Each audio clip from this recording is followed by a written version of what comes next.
주님의 평안이 여러분들과 함께하길 바랍니다.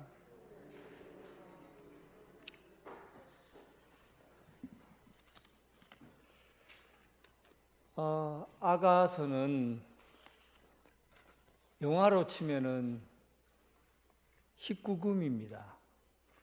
19살 이하는 보면 안 되는 그런 내용이 가득한 책이 바로 아가서입니다. 그런데 이 아가서가 어떻게 정경으로 결정이 되고, 또 어떤 신학자는 노래 중에서 가장 아름다운 노래다, 노래 중에 노래다 라는 이름으로 아가서를 부릅니다. 어떻게 이렇게 야하고 그리고 육체적이고 육감적이고 이런 내용으로 가득한 아가서를 성경의 중심에다가 시편, 잠언, 아가서 이렇게 제일 중앙에다가 배치해 놓았을까? 이것은 아마도 이 아가서가 가지는 그 하나님 아버지의 그 크신 사랑을 인간의 그 모습을 통해서 나타내주는 가장 아름다운 노래로 그렇게 쓰여졌다는 것을 우리가 알았기에 아가서를 우리가 노래하면서 함께 하나님의 그 사랑과 또한 가정에 베푸신 그 사랑을 함께 맛보려고 합니다. 그래서 오늘 이 아가서의 내용을 통해서 우리 가정이 어떻게 사랑으로 가정을 세워나가야 될 건가 하는 것을 이 내용을 통해서 자세히 여러분들과 함께 나누겠습니다. 먼저 2장 1절에 보면 나는 사론에 수선하여 골짜기에 백합화로다 그렇게 되어 있어요. 여기서 사론은 사론 평야를 얘기합니다. 그러니까 사론 평야에서 있는 꽃이니까 그 평야 안 가운데 얼마나 많은 꽃들이 있겠어요. 그러니까 이 피어 있는 그냥 이름 없는 들꽃입니다. 그리고 골짜기의 백합화, 골짜기 사이사이에 돌틈 사이에 나와 있는 그런 꽃이에요. 다시 말하면 이 여인이 자기 자신이 사론에 수선하여 골짜기의 백합화라고 할 때 자기 자신이 특별한 아름다움을 지니고 있다라는 것을 말하려고 하는 게 아니에요. 이 내용은 철저하게 자신을 돌아보니까 나는 너무나 평범하고 보잘것없는 흔하고 평범한 존재다 하는 것을 나타내는 겁니다. 평야, 그 넓은 평야 가운데 꽃들이 얼마나 많겠어요. 들꽃이 그 중에 하나라는 것이에요. 그리고 골짜기 사이에 있는 돌틈 사이에 나 있는 그 꽃 중에 하나. 그러니까 아주 평범하고 흔한 그냥 꽃들이라는 겁니다. 자기 자신이 하찮고 자기 자신이 그냥 일반적이고 보편적이라는 그런 내용이죠. 사람은 여러분 어떨 때 가치를 지닙니까? 참으로 내가 가치 있는 사람이다 라고 얘기할 때 그 가치를 누가 어떻게 그 가치를 지닐 수 있어요? 누군가로부터 사람은 사랑을 받을 때 참으로 가치를 경험합니다. 제가 몇 년 전에 주운 돌이에요. 저기 언양읍성을 지나가다가 이 누런 돌 하나를 주웠어요. 그래서 집에 와서 싹 닦고 보니까 이 돌 속에 사람 인자가 딱 그려져 있습니다. 그리고는 이 돌 색깔이 황토색이잖아요. 야, 이거 조선 사람이 아닌가. 이 돌이 사람 얼굴과 같았어요. 사람 인자 모양이 있고, 그리고 사람처럼 느껴졌어요. 이게 이 언양읍성이 인조 6년부터 지어졌으니까 벌써 수백 년이 지난 돌이에요. 그래서 나는 이 돌을 너무 귀하게 여기고 길거리에서 주웠지만 이 돌을 내 책상에다 놓고 한 번씩 들여다보고 있습니다. 여러분 얼마나 하찮은 돌입니까? 사람들이 지나가다 발로 몇 번씩 차였을 거예요. 수천 번, 수만 번을 사람의 발등에 차였을 겁니다. 그런데 제게 오니까 제가 이 돌을 너무나 예쁘게 여기고 귀하게 여기고 사람처럼 여기니까 이 돌이 귀한 돌이 된 거예요. 하찮은 돌인데 사랑해 주니까 귀하게 된 거예요. 마찬가지예요. 오늘 사론에 수선하여 골짜기에 들고 백합하라. 아주 하찮고 보잘것없는 꽃이에요. 그런데 누군가의 사랑을 받으니까 그 꽃이 귀하고 가치 있게 여기지더라는 겁니다. 마태복음 1장에 보면 예수님의 족보가 기록되어 있어요. 그런데 그 중에 남자들의 이름 사이에 여자들 4명이 그 족보 사이에 나와요. 그런데 너무나 특이한 것은 보통 족보는 남자 중심이고 그리고 이스라엘 백성들 그 핏줄 중심으로 해서 족보가 이어져야 되는데 그런데 여자가 나오고 그 여자는 이스라엘 백성들이 아니라 이방인 민족 중에서 그리고 어떤 사람은 대단히 고귀한 왕의 딸이라든지 이런 사람이 아니라 창녀 출신의 사람들도 거기에 있더라는 거예요. 그 사람이 바로 마태복음 1장에 보면 살몬은 라합에서 보아스를 낳고 라합은 가나안 땅에 들어갈 때 그 성의 창녀잖아요. 그런데 이 기생 라합이 족보에 들어와 있어요. 그리고 룻에게서 오벳을 낳고 룻 누굽니까? 모압 땅의 이방인이에요. 어떻게 해서 이 라합과 룻 이거 이름 없고 하찮고 그리고 진짜 쓸모없다고 하기는 그렇지만은 아주 보편적인 그런 사람이 가장 귀한 예수님의 족보 사이에 들어가 있을까 하는 거예요. 하나님의 사랑을 받았기 때문이에요. 이 사람의 가치는 하나님의 사랑을 받으면 그 가치가 뛰어난 사람, 특별한 사람이 되는 겁니다. 오늘 우리는 어린이 주일로 지키잖아요. 여러분 어릴 때 어린 아이들에게, 손주들에게, 딸들에게, 자녀들에게 여러분 무엇을 남겨주십니까? 아이들에게 무엇을 남겨주려고 하셔요? 여러분들 돈을 많이 벌어서 아이들에게 유산을 많이 남겨주는 것도 좋을 거고 또 좋은 옷 입히고 또 좋은 학교 보내고 이렇게 똑똑하게 자라게 하는 것도 귀한 일이겠죠. 그런데 정말 중요한 게 뭔지 압니까? 아이들에게 내가 너를 특별히 사랑한다고 하는 그 가치를 전달해 주어야 해요. 아이들이 할머니의, 어머니의, 아버지의, 할아버지의 사랑을 먹으면 가치 있는 아이로 자라는 겁니다. 아이들이 나이가 들어서 자랄수록 자존감이 든든한 아이로 자라게 되는 거죠. 사랑을 받은 자가 가치를 느끼는 거예요. 그래서 여러분 가정에서 여러분 유산으로 무엇을 남겨주겠어요? 하나님의 사랑을 아이들에게 남겨주시기 바랍니다. 솔로몬이 태어났을 때 나단 선지자가 하나님 솔로몬 다윗에게 와서 솔로몬의 이름을 하나님께 받았다고 이름을 전해줘요. 그 이름을 여디디아라고 했어요. 여디디아라는 뜻이 뭡니까? 하나님의 사랑받는 자라는 뜻이에요. 그러니까 솔로몬이 특별한 왕이 될 수밖에 없었던 것은 그가 왕궁을 지어서가 아니라 또 나라를 넓혀나는 큰 부국한 왕이 되었기 때문에가 아니라 하나님의 사랑을 받았기 때문에 그 솔로몬이 이름난 사람이 됐고 뛰어난 사람이 되고 특별한 사람이 된 겁니다.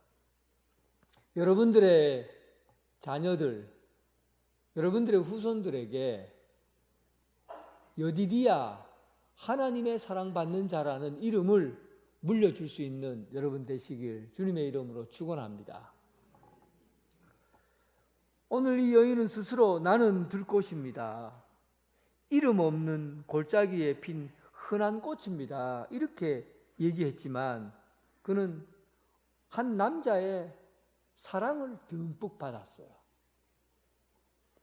오늘 본문에 보면 솔로몬인데, 그 남자가 솔로몬인데 이 여자를 보고 뭐라고 하냐면, 여자들 중에 내 사랑은 가시나무 가운데 백합화 같다, 그렇게 고백을 합니다.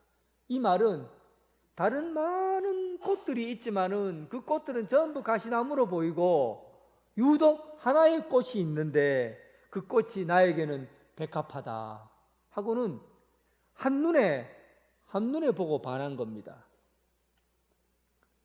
하나님께서 우리 마음에 누군가에게 결혼을 해야 되겠다라고 할 때 우리 마음에 주신 마음이에요. 한눈에 반하게 하는 그런 마음을 우리에게 주셨어요. 왜냐하면 창세기 보면 하나님께서 아담이 홀로 있는 것을 보고 마음이 아팠어요. 홀로 있는 것을 보고 마음이 아팠어요. 그래서 갈빗배를 취하고 그리고 사람을 하나 만들어서 그 만든 사람을 보고 하와라고 불렀지요. 그때 아담이 하와를 보자마자 한눈에 그냥 뿅 갑니다. 뿅 가요. 그리고는 그가 한 말이 뭐예요? 내 사랑하는 사람이요, 내 뼈 중에 뼈요, 내 살 중에 살이라. 한눈에. 그러니까 사람을, 하나님께서 좋아하는 사람을, 결혼할 사람을 어떻게 찾을 수 있느냐 하면 한눈에 반하도록, 그렇게 알도록 메시지를 주신 것이죠. 그게 하나님의 계획이었어요. 제가 참 좋아했던 장로님 한 분이 계신데 이제 뭐 나이가 한 90살 정도 되셨겠네요. 농촌에서 교회 일을 다 마치고 농촌에 가셔서 이제 농사 짓고 계신데 그 장로님 한번 찾아가서 이야기를 나누는 중에 장로님에게 제가 물었어요. 장로님은 이 황건사님 어떻게, 아내 되시는 분이 황건사님이에요. 황건사님은 어떻게 만나셨어요? 어떻게 만나서 결혼했어요? 하고 물으니까 장로님이 허허 웃으시면서, 아이고 목사님, 우리 때는요 내가 좋아해서 사람을 만난 게 아니라 아버지가 결혼하라 그러면 하고 아버지가 결혼하지 마라 그러면 결혼 안 하고 그랬습니다. 아버지가 하라 그러면 했지 뭐 우리가 따로 결혼하고 그런 거 없어요. 그러면서 얘기를 쭉 하시는데 그 박 장로님 아버님 되신 분이 어느 날 마루 위에 떡 앉아 계신데 어떤 처자가 그 앞을 쑥 지나가더라는 거예요. 지나가는데 보니까 엉덩이가 큼직하더라는 겁니다. 그래서 됐다, 바로 저 아가씨다 하고는 두 하나 아들을 불러서 이제 네 결혼해라. 그래, 저 옆집에 있는 누구누구 황모씨라는 아가씨가 있는데 그 결혼하면 되겠다. 그래, 어떻게 내가 보니까 엉덩이가 끔찍한 게 아들 잘 낳겠다, 내 마음에 든다. 그리고는 결혼했다는 거예요. 그러니까 장로님은 박두환 장로님인데 이 박두환 장로님은 연애라는 거 꿈도 못 꾸고 아버지가 본 엉덩이 하나 때문에 결혼했다는 겁니다. 이게 옛날에 사람들은 그렇게 결혼한 거예요. 그런데 성경에 보세요. 하나님께서 사랑하는 여인을 어떻게 만나도록 했습니까? 한눈에 반할 수 있는 그런 감정을 우리에게 주셨다는 거예요. 사람을 보면 막 가슴이 두근두근거리고, 그리고 하나님께서 저 사람을 내게 주셨구나 하는 그런 감동을 주신 그런 사람을 만나도록 이 감정을 움직이도록 해주셨다는 겁니다. 저도 벌써 결혼 생활 한 지가 26년이 다 됐어요. 결혼하고 난 다음 26년. 그러니까 저도 뭐 옛날 얘기하는 것처럼 들려질 거라 생각합니다.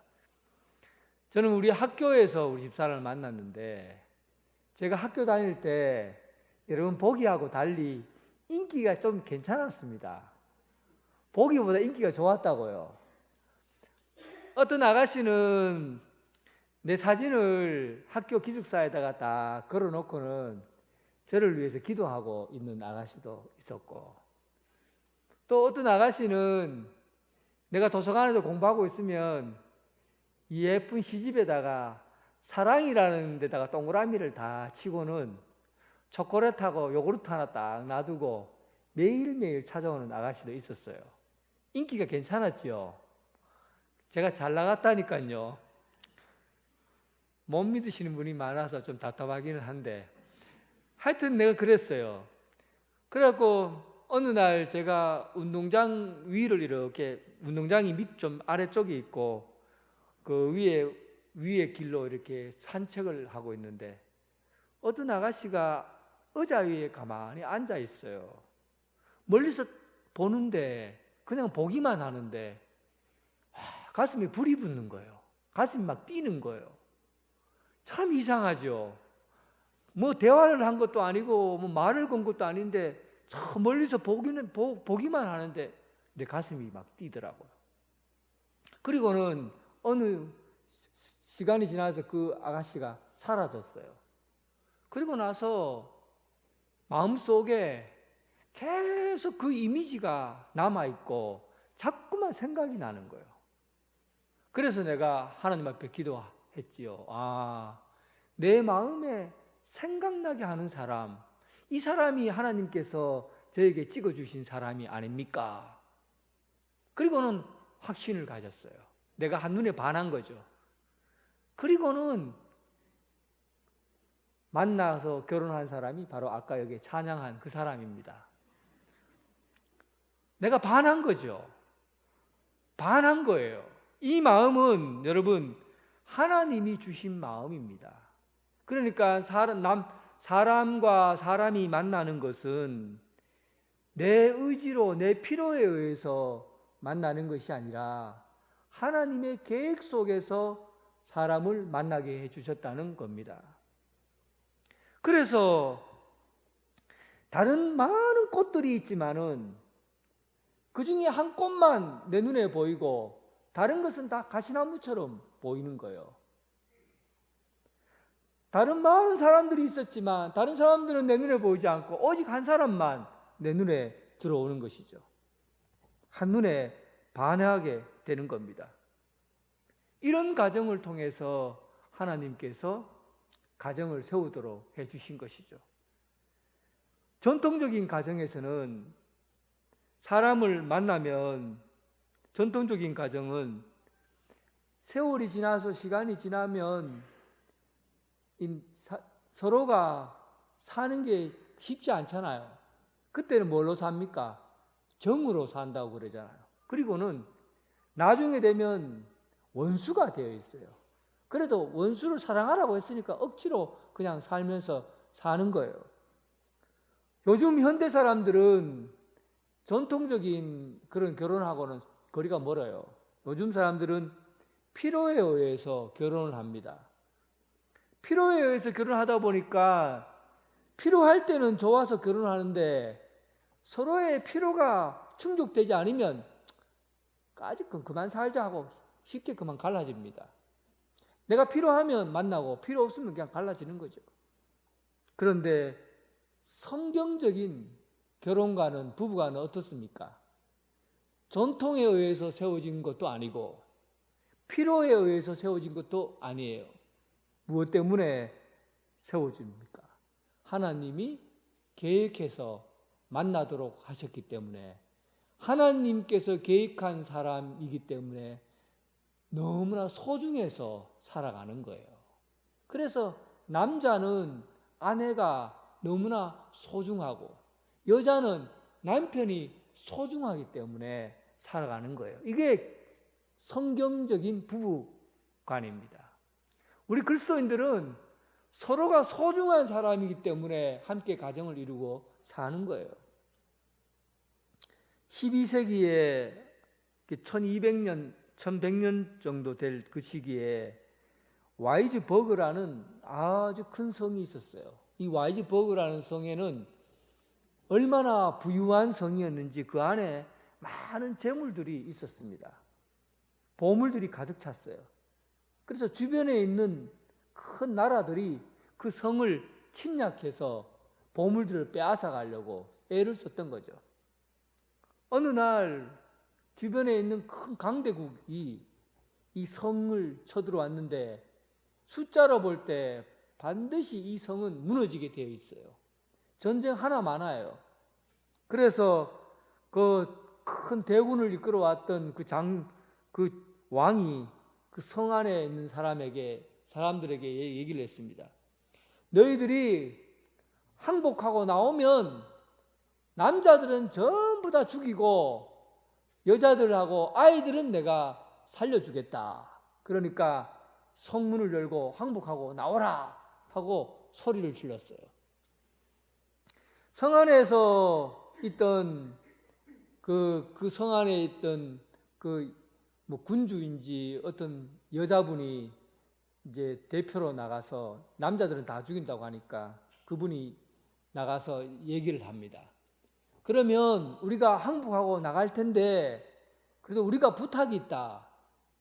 이 성 안에 있는 보물을 한 가지씩은 꼭 가지고 나갈 수 있도록 해달라. 그러니까 저 바깥에 있는 그 왕이 생각하기로 저 안에 성이 안에 얼마나 많은 금과 보물들이 있는데 저거 뭐 한 가지씩 가져간다 그래서 얼마나 되겠나. 그래서 이렇게 좋다. 그러면 그렇게 해라 하고는 여자들과 아이들을 다 살리고 그리고 보물 하나를 가지고 나오도록 했습니다. 드디어 성문이 쫙 열렸어요. 이제 피난 행렬을 가기 위해서 큰 보따리 하나를 들고 이제 보물 하나를 가지고 바깥으로 아이들과 그 여인들이 나오게 되겠죠. 아이들이 바깥으로 나왔어요. 그리고 여인들이 바깥으로 나오는데 창을 들고 있는 바깥에 적들 창을 들고 있는 군인들이 눈물을 펑펑 흘리는 겁니다. 그 광경을 보고. 성문을 열고 나오는데 그 여인들이 가장 귀한 보물을 이 뒤에 등에다가 업고 나오는데 자기 남편을 업고 나오는 겁니다. 이 세상에서 가장 소중한 보물은 내 남편이요 하고는 남편을 다 업고서, 그 무거운 남편을 업고서 성 바깥으로 나오는 거예요. 적들이 감동을 받은 거예요. 가장 귀한 보물 하나만 들고 나오라고 하니까 다른 것 안 가지고 오고 남편만 업고 나온 것이죠. 가장 소중한 사람이 나의 남편이요, 나의 아내라는 겁니다. 이게 성경적인 세계관이에요. 하나님께서 우리를 부부로 만드신 것은 원수 관계로 만드신 게 아니에요. 원수 관계로 만든 게 아닙니다. 하나님께서 우리를 부부로 세운 것은 서로의 필요를 위해서 세운 게 아니에요. 필요하기 때문에 세운 게 아니에요. 하나님께서 우리를 부부로 만든 것은 하나님이 우리를 사랑하시기 때문에, 소중한 사람이기 때문에 우리를 부부로 세운 겁니다. 가장 소중한 사람이 남편이고 가장 소중한 사람이 아내이기 때문에 그래서 부부로 만드신 거예요. 사랑하는 성도 여러분, 가장 소중한 사람이 내 곁에 있다는 것을 알고 그렇게 가정을 세워갈 수 있기를 주님의 이름으로 축원합니다. 3절 말씀에 보면 남자들 중에 나의 사랑하는 자는 숲을 가운데 사과나무 같구나. 내가 그 그늘에 앉아서 심히 기뻐하였고 그 열매는 내 입에 달았도다. 이 남자가 고백하는 거죠. 여자가 보기에는 이 남자는 사과나무 아래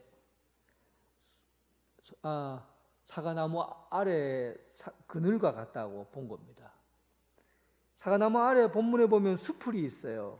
이 풀은 성경에는 굉장히 부정적으로 표현합니다. 풀은 빨리 자라기는 하지만 곧 시들어 없어져 버리니까 이 풀은 영원하지 않고 풀은 말라 비틀어진다고 본 거예요. 그리고 풀은 얼마나 날카로워요. 왜 날카롭습니까? 항상 경쟁해야 되니까. 내가 먼저 자라지 않으면 다른 건 다 죽어버리니까 서로 빨리 커야만이 살아갈 수 있는 존재가 풀들이에요.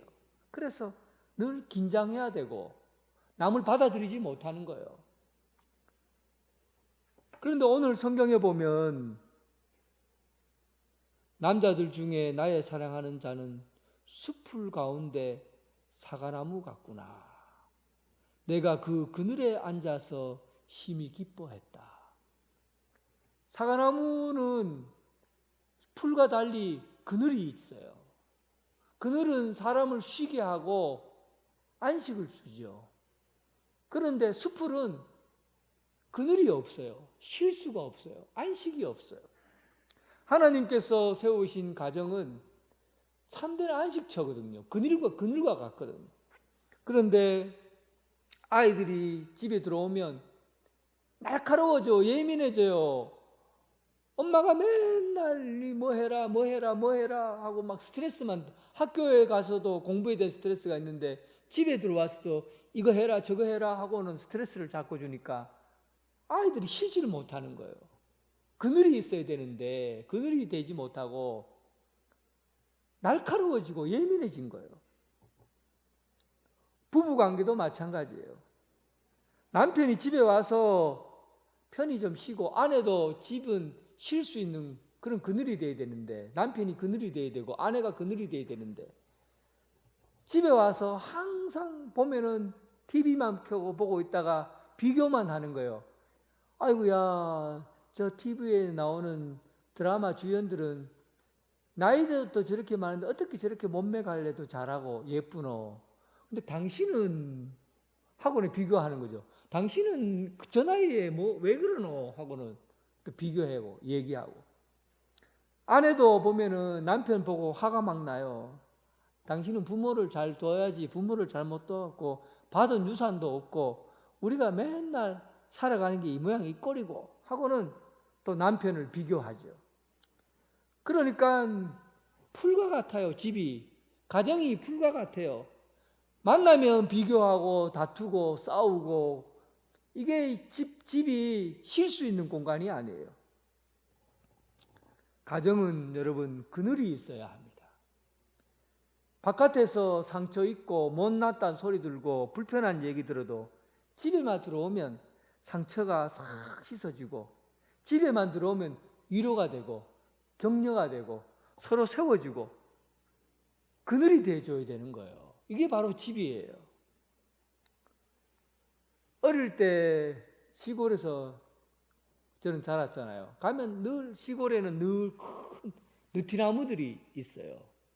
그 느티나무는 안이 보통 보면 뭐 번개를 맞았든지 아니면 벌레가 먹었든지 대부분 많이 비어 있어요. 그래도 나무가 매년마다 커갖고 큰 나무가 되어 있죠.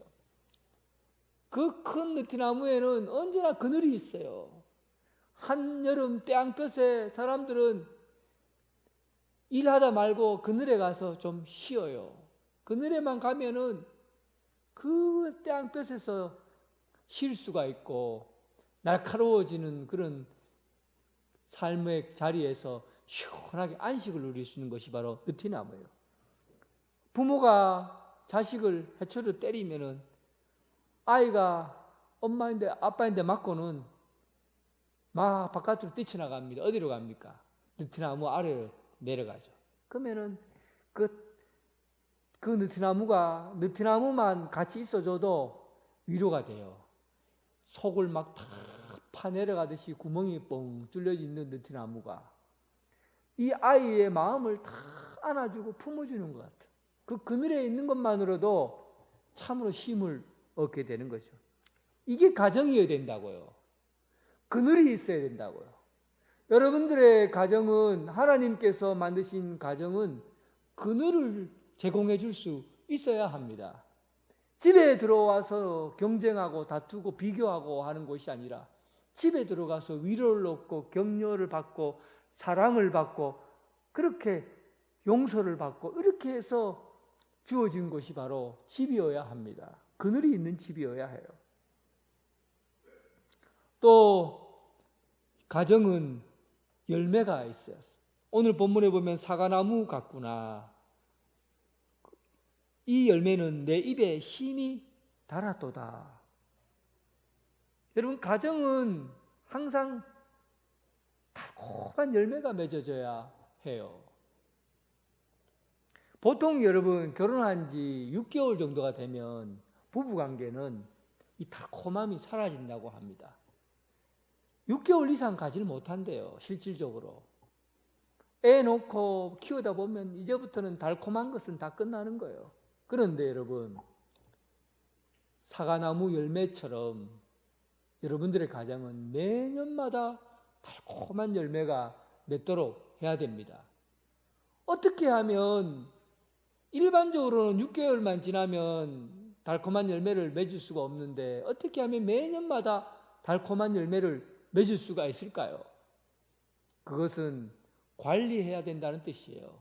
가정은 서로 관리해야 돼요. 거름 주고 약도 치고 그리고 키워야 매년마다 열매가 맺어지는 것이죠.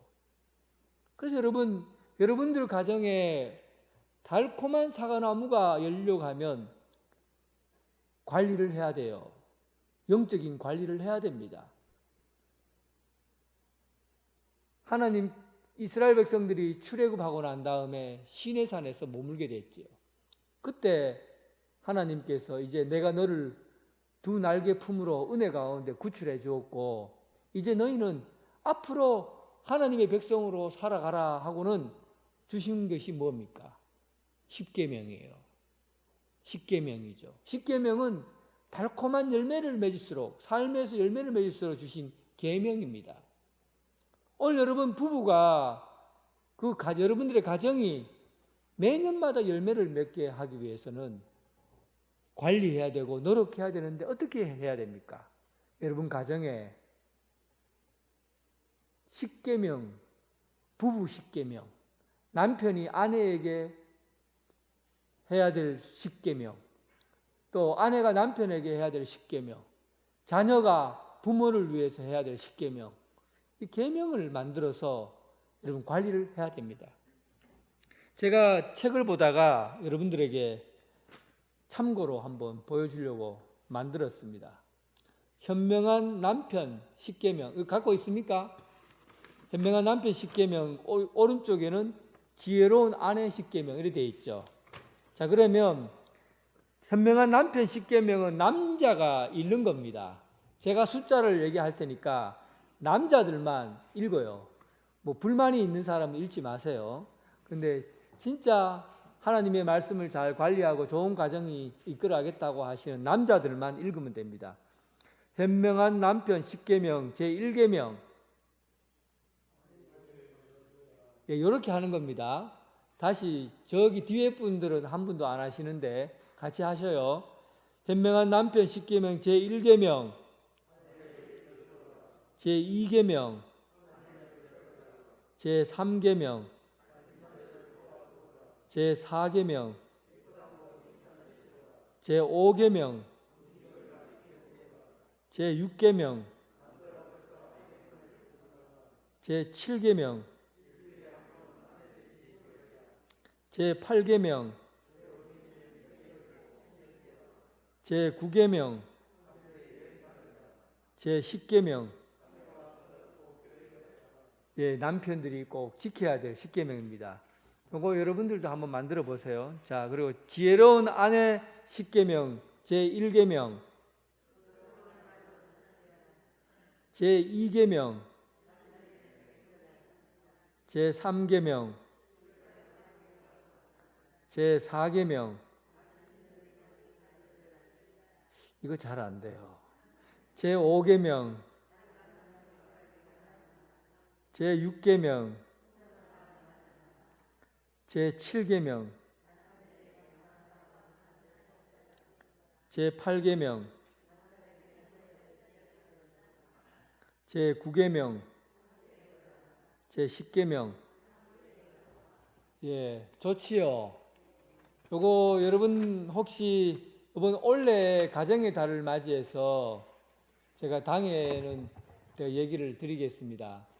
요거 가정의 달 때 여러분들 가정에 우리 부부 10계명이라고 이제 여러분들이 만들어서 10계명을 만들어 보시고, 또 혼자 계신 어른들은